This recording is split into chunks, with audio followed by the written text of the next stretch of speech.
Hi guys, welcome to my YouTube channel. Thank you once more for joining me on today's episode of Katie's Cat. We has missed. So this morning what I did was get up, get dressed, and go to work. Guess what? I was back in like 15 minutes. Sorry. So what happened was, when I was leaving, I didn't check my phone. I think there was no network inside the house. And so I get myself ready. I get out of the house, I start the car. I leave, go pour fuel. Lucky me, when I get to the filling station, I switch on my mobile router and messages start getting in. Guess what? So sometime around 7 a.m., the chairperson of the committee that I was about to go sit on sent a message to say that the meeting is not going to transpire with all this makeup. But nonetheless, it didn't work out. So we're here pushing this YouTube channel. I'm saying that I'm going to make this work this year. Talking about today, dating life after 35.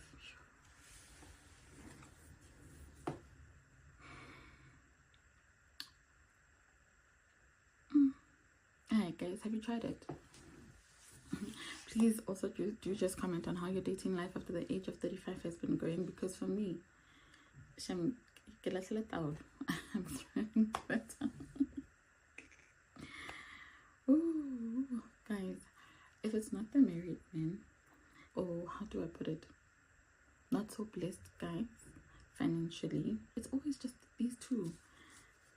And then there's the F boys. Oh gosh, those ones. And mind you that you'll find them in other categories as well, in those other first two categories. These ones who are not so blessed financially, and these ones who are married, blessed financially, but F boys. How's it been going? How's the relationship been going? Perhaps maybe I should do a story time. I dated this one. Yes, I'm not saying that it's cool to do it. I'm not praising myself. I'm not beating myself on the chest about it. I've done it before. I always advocate to people, everyone around me, don't date those ones. Don't date the married men. There's really nothing for you there. And I don't want to call it a trick, because we are the ones who are tricking ourselves in some way. I don't want to believe. I don't know if I'm being delusional, but I don't want to believe that some way in the greater scheme of things, we women are the wrong ones. No, we're not wrong. The married men are the wrong ones. Why are they going out there looking for something that they have inside the household? What is it that's so fascinating about going out? And why are we apologists? Why are we cheater apologists as women? Hey, and then we're gonna say, "Oh, a man is a man. He's always going to cheat, or he's always going to go out there." Why? We are not going to be apologists in this year of 2025, or in this era of the woman. We are not. I refuse. So let's talk about it. Let's talk about the dating sites. Let's talk about how it is that you've met, or we have met, these people that we've been dating. How it is that we get people that we date these days. Do you still go out? So I want to start with this going out thing. I am one of those people who expect someone to find me inside my mother's house. Please come fetch me. Where do you guys go out to? Let's look at it.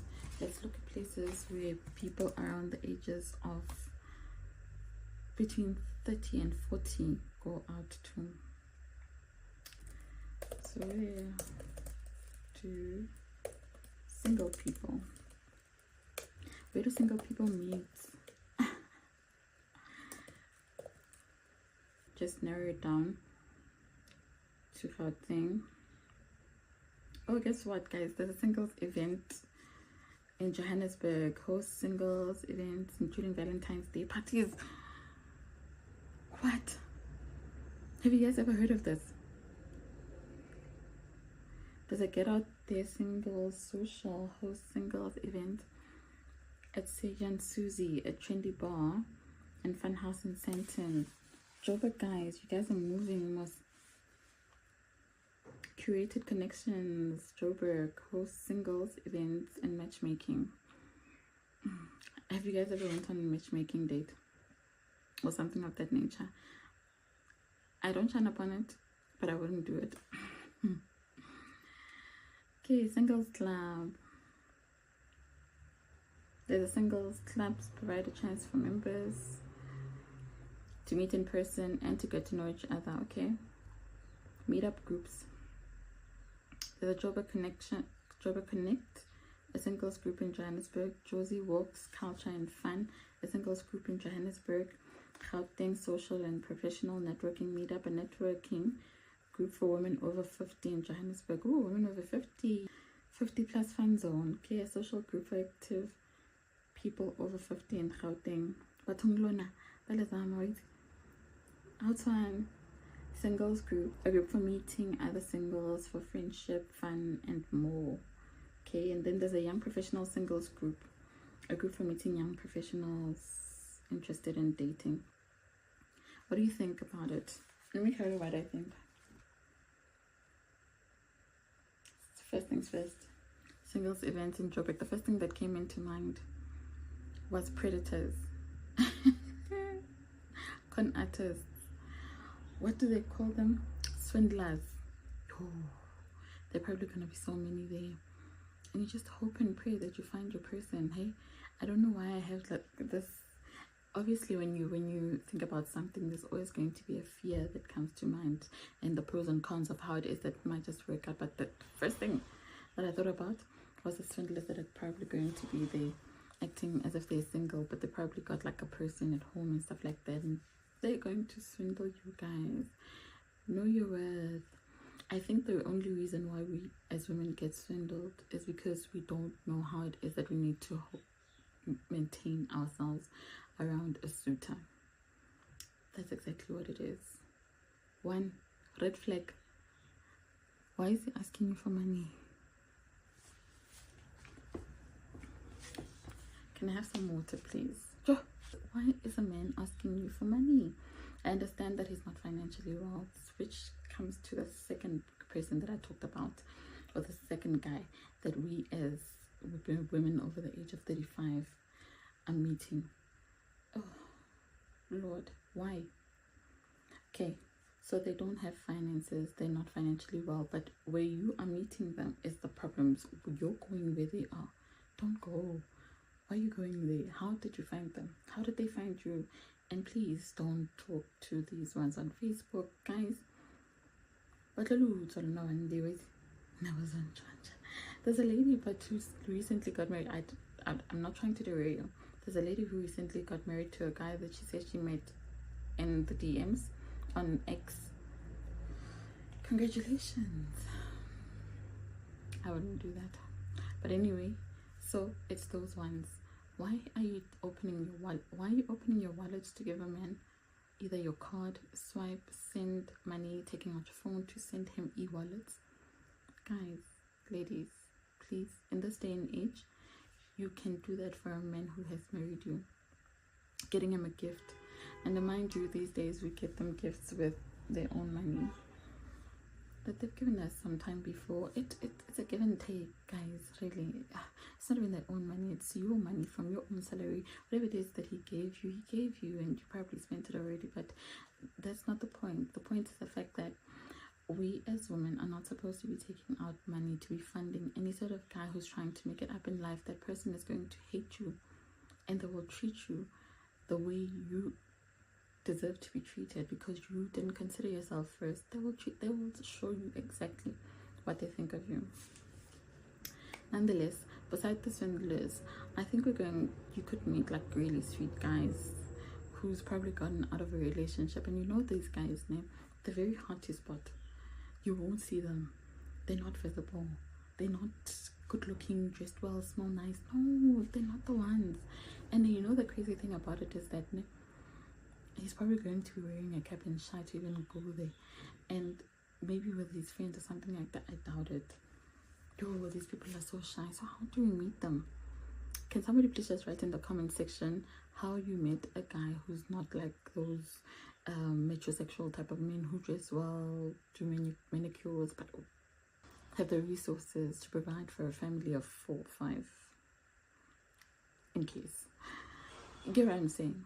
So it's quite tough. I really need some advice in regards to those ones. But just know, if you're going to go to these events, guys, take it from me. The guy is not going to be well dressed, smell nice, haircut on point. The swindler is, with the money that he swindled from another person who's probably not there, who thinks that he's still coming back. He's just gone out with the boys for some drink or a day out or something. You know, this is actually a time to ask, what are you guys doing on Valentine's Day? I've given you some ideas. Perhaps maybe you should take that advice. Who's the third person that I counted? This one that is married, single. Oh, you, the F boys, guys. Where do I begin? In a small circle of 10 people, we'll be dating 7. We'll have dated 7 and they don't know, but they have, you know, us women intuition and stuff like that. And guess what? He will go from you, talk about you to the other person. Remember, now this is a close circle. Talk about you to the other person because he's gotten some information about you. Move from you to the next person, spreading the information that he gotten about you, and he will speak badly about you if he's that type. Luckily for you, sometimes you find that he's not very close to home. You know, he doesn't know your circle and he's a little bit far away. But yeah, once you find out the problem that he is, once you find out, like, you're obviously also going to have to do your own investigations here and there. There are some people who are going to fool you, of course, guys. Like, if he's good looking, you must know that there's always going to be drama. Someone is going to come around and tell you, oh, this one slept with this one, he beats up his girlfriend, this and that. Yay, gosh, do your research, guys. Don't just date people for the sake of dating. Don't do it. So once the person comes to you and tells you all the information about this person, get to confirm whatever it is that they're saying, but don't stay once you find out that some of it is true. Especially depending, you're gonna have to measure, you're gonna have to use your intuition and measure how it is that is going to work out with you and this person. Hey, there are many other fish in the sea. Don't settle for a problem. Also, if you find and confirm that the person who has given you all this information about your guy was lying, make sure that you distance yourself. Distance. Now you know. That's like one thing I must just say. The one thing I like about people who talk a lot and bring a mugosi to me and lies is the fact that they're showing me who they are. Thank you. You guys are appreciated. I'm not gonna lie. Hey, I appreciate you guys. Like, tell me who you are. And I'm not going to sugarcoat it. I don't wear flower colored glasses or something like that. I will not. And then once you come to me, act like my friend, and then you tell me about this other person, and then you gossiping and stuff like that, and you think that I'm not going to judge. I listen and I judge. But yeah, let's just say that I walked out of that non-existing relationship as the conqueror. The conqueror, the conqueror is here. Shaku. And guys, if a guy is telling you that he is going to marry you while he's married, he must show you now. Must not waste time. When it comes to attention, comes to finances, when it comes to support, must be there. Must run, sprint, not walk. Must sprint. Of course, there must be a dating type of era. You guys must date, and while he's dating as well, while you guys are dating, while he's courting you, he must be running at every chance that he gets. Every chance, not just when even when you don't say anything, he must be jumping on his toes. So this is my wife, this is my second wife, this is, for you guys who believe in polygamy, Trust me, don't settle for less. Don't do it. Don't settle for saying that when the other person calls while you're there dating him, because you'll always be a side chick. When the other person calls, if she dare calls, he answers his call or his phone and tells you to keep quiet. Nangahafa, Ngahafa. I'd go crazy. You don't answer anybody's calls when you're with me. Same as when I call you, I'll expect you to, at least if you can answer my call, send me a text. And I'm expecting you not to be with anyone else. But I'm trusting you and giving you the benefit of the doubt. So yeah, right now, we don't do polygamy. I don't. It's not my thing. But I test waters. I like testing. Nonetheless, moving on from those ones, that was just a little bit of a story of how it is that I was in a polygamous type of relationship that never really existed, never really transpired, never went anywhere, didn't capitalize. And I'm glad it didn't, because I really deserve better. And it just so turns out that I don't think that the men would be able to afford 2 households. I want a house in Artis, another one in Center, perhaps another beautiful apartment in New York and Dubai. So for the things that I want, can the person afford your lifestyle? Nonetheless, guys, I think we've spoken about all 3 types of these guys that we meet in dating. If you guys have met anybody else who's better, who's not within these 3 categories of me, please, in the comment section, please do us a favor. But you're doing a great deed for the country. Women are single out there, plenty in numbers. They would really use, they could use your advice on where it is you found your maneuver. Thank you very much, guys, for joining me on this discussion on being single after the age of 35. Hope you guys gained a little bit of some insight and enjoyed a little bit of my stories as well. See you next time. Bye.